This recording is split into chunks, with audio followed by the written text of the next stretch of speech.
खुलुमबाय स्टुडिय'आव दं आं उदांस्रि मोसाहारि। ब्रैथि रैखाथिनि फाइकि ट्रफी 2024 जोलुर गेलेनाय बादायलायनाया दिनै जागायजेनबाय।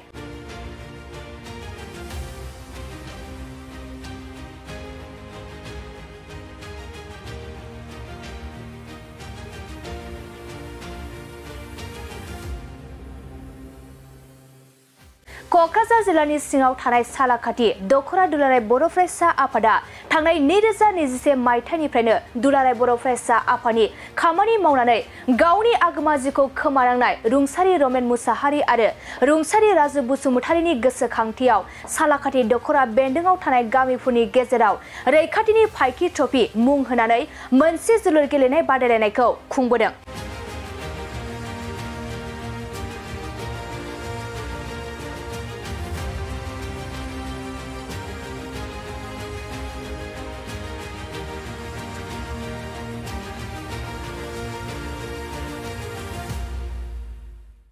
थिग बेबादिनो देग्लायबो सालाकाथि दख'रा दुलाराय बर' फरायसा आफादा ब्रैथि खेबनि थाखाय रैखाथिनि फाइकि ट्रफी 2024 खौ सालाकाथि दख'रानि बेन्दोंआवनो थानाय बांगालपारायाव थानाय माइनाव क्लाब आरो लाइब्रेरिनि गेलेग्रा फोथाराव दिनैनिफ्राय जागायजेनबाय। लोगोसे दिनैनि बे रैखाथिनि फाइकि ट्रफी 2024 नि ट्रफीखौ बेखेवनानै होयो सालाकाथि एनटिपिसिनि डिजिएस रसन दुंदुङा।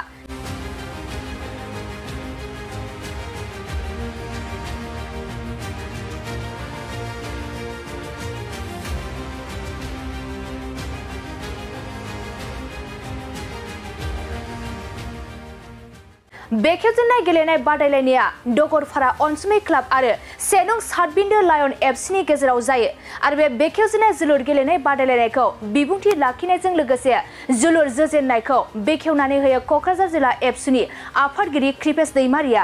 11 सेप्तेम्बरनिफ्राय 15 सेप्तेम्बर खालारसिमनि थाखाय खुंफुंजानो गोनां बे ब्रैथि रैखाथिनि फाइकि ट्रफी 2024 जोलुर गेलेनाय बादायलायनायाव सालाकाथि दख'रानि बेन्दोंआव थानाय गं 24 गामिफोरनि गेलेमु हानजाफोरा बाहागो लागोनखौ मोनथिनो मोननाय जादों।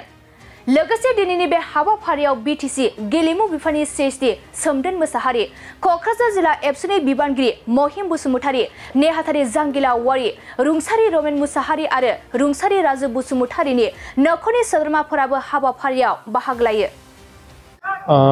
गिबियावनो सालाकाथि दख'रा दुलाराय बर' फरायसा आफादनिसिम आं गाहाम हामलायथि जासिदों। रैखाथिनि फाइकि जे गामियारि जे जोलुर बादायलायनाय आरो बे जोलुर बादायलायनाया दिनैनिफ्राय बेखेवनाय जे हाबाफारि आङो बेवहाय बाहागो लानानै जोबोद गोजोननाय मोनदों। खारन जाय बिथांमोनखौ लानानै दिनै दख'रा बर' फरायसा आफादा जे सिमां नुदों,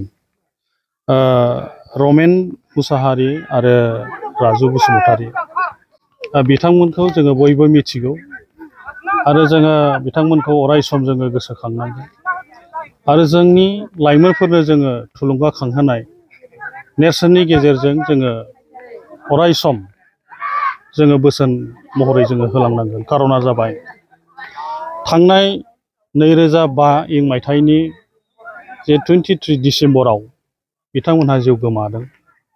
जे हारियाना पुलिसनि गुलिजों बिथांमोनहा थैनो गोनां जाबाय।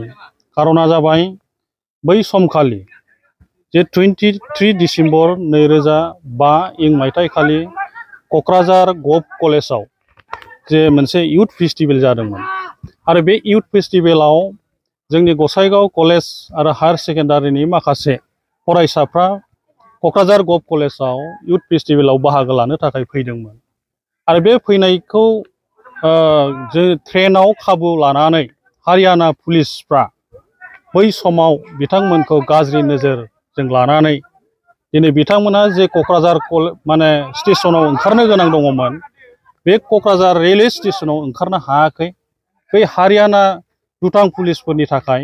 आरो बिथांमोनखौ दिनै गाज्रि नोजोर बोनानै दिनै बिथांमोनहा जि स्टेशनाव ओंखारनो गोनां दंमोन बेयाव ओंखारनो हायाखै।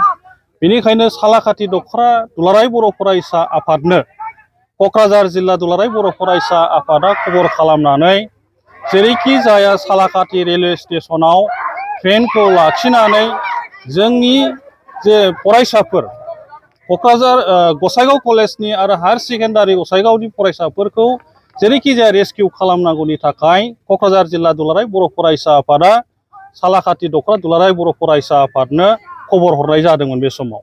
आरो बेखौनो दिनै रैखा खालामनांगौनि थाखाय जाय दिनै जोंनि गेजेराव गैलिया बिथांमोनहा रमेन मुसाहारि आरो राजु बसुमतारी बिथांमोनहा सालाकाथि रेलवे स्टेसनाव फैनानै दिनै ट्रेनखौ लाखिनानै बे जोंनि फरायसाफोरखौ दिनै रैखा खालामनांगौनि थाखाय हारियाना पुलिसजों गोबां नारा नाथा जानायाव बै समाव बिथांमोनखौ सिलाइनि गुलिजों माने दिनै माने जिउ गोमानो गोनां जाबाय आरो जिउ माने गोमाबाय।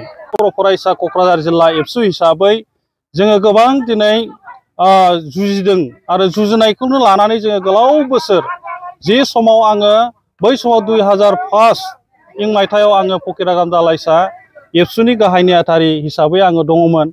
आरो बे घटनायावबो क'क्राझार जिल्ला एबसुनिफ्राय बिथोन मोननाय बायदियै जोङो बे सालाकाथि रेलवे स्टेसनाव जोंबो बाहागो लाफैनो मोन्दोंमोन। बे बाथ्राखौ जोंबो दिनै मिथिगौ। आरो बे हिसाबै क'क्राझार जिल्ला दुलाराय बर' फरायसा आफादा गोबां केस गेलेनो गोनां जादों आरो गेलेदों। आरो बेखौ दिनै देरहानांगौनि थाखाय जोङो क'क्राझार जिल्ला एबसुनि दैदेनगिरिफोरजों जोबथारनाय समावबो जोङो जिल्लानि सासे बिबानगिरि दिनै जाफैनायाव जोङो गोबां बङाइगावआव थांनानै कर्टआव जोङो बे केसनि सायाव जोंबो नायबिजिरनो मोन्दोंमोन।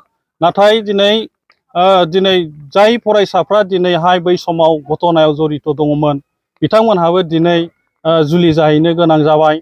आरो बे हिसाबै जोङो गोबां बाथ्रा गोबां खामानि मावनांगौ दङमोनब्लाबो बे केसनि सायाव जोङो दिनै जोङो जेरैबायदि जोङो न्याय मोननांगौमोन जोङो दिनै बेखौ मोननो हायाखिसै बा लानो हायाखिसै। जाय फरायसाफोरनि जिउ आरो थांखिखौ लानानै दिनै जोङो माखासे सेक्रिफाइस खालामनोबो गोनां जाबाय।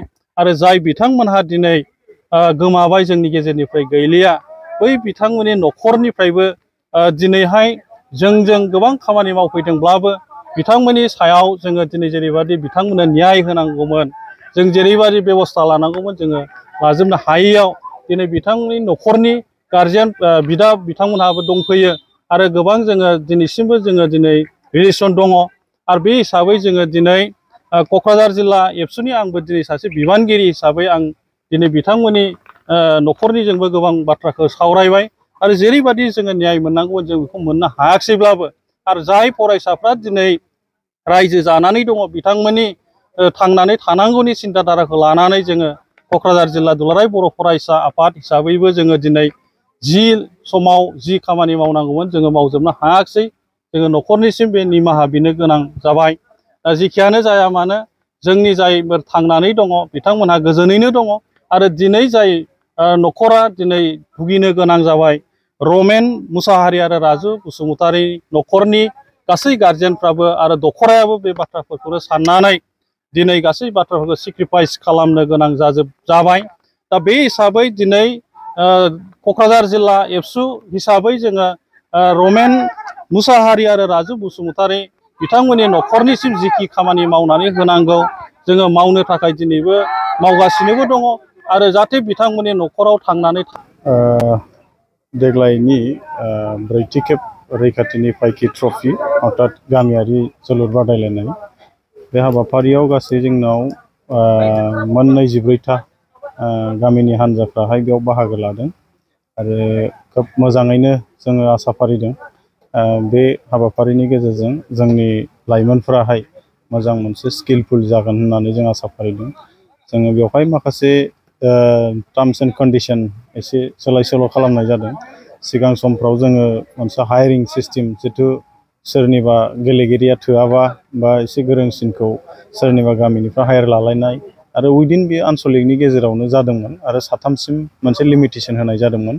खिन्थु जों बेखौ एसे सोलाय सोल' खालामनानै जितु जोंनि लाइमोनफोरनि गेजेराव माने स्किला एसे माने स्किलफुल जानांगौ स्किल एक्सचेन्ज जानांगौनि थाखाय जोङो गुबुन जायगाफोरनिफ्रायबो हायरिं सिस्टेम साथामसिमखौ मोनसे हान्जाया लानो हागोन बेबायदि मोनसे कन्डिशन खानानै जोङो स्पर्ट्सनि सायाव बा नैबे जोलुरनि सायाव आन्टायार जोंनि ओनसोलनि लाइमोनफोरखौहाय मर मोनसे स्किलफुल खालामनो थाखाय जोङो नैबे रैखाथिनि फायखि ट्रफिनि गेजेरजों जों थांखि लादों।